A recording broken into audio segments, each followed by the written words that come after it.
Hare Krishna. Question from Sushant Kulkarni Prabhu. Why do we counter push against certain modes, say when the lower modes of passion or ignorance impel us to do certain activities, but when the higher mode of goodness impels us to act in Brahminical ways, we don't counter push it? Why is that?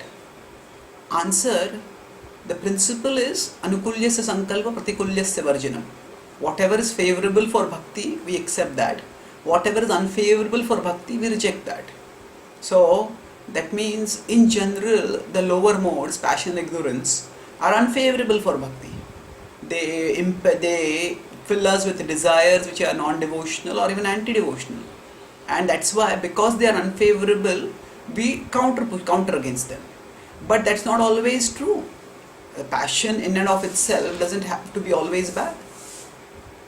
Kshatriyas use their passion for the service of Krishna by doing heroic activities in his service, in the protection of dharma, for the cause of virtue.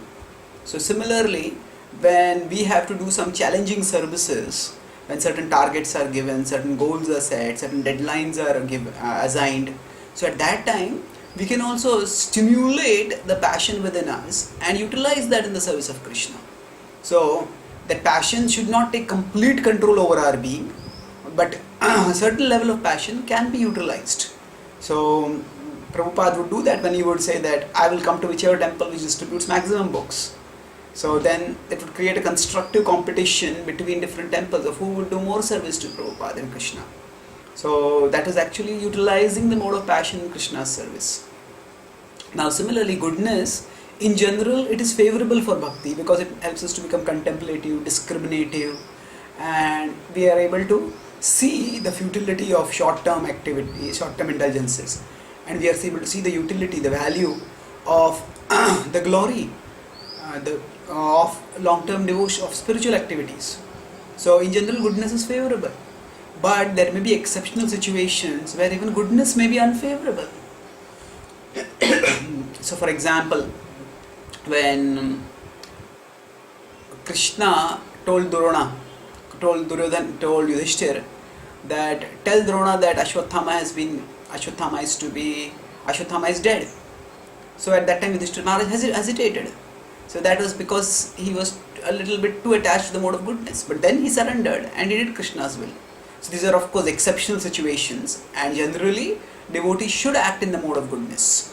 But the point is that I gave this example to illustrate anukulyasya sankalpa pratikulyasya varjanam. So if we get a direct instruction from Krishna where for some higher principle goodness needs to be subordinated to transcendence, we can do that, and we should do that. So the devotees have nothing against the mode or nothing for the modes.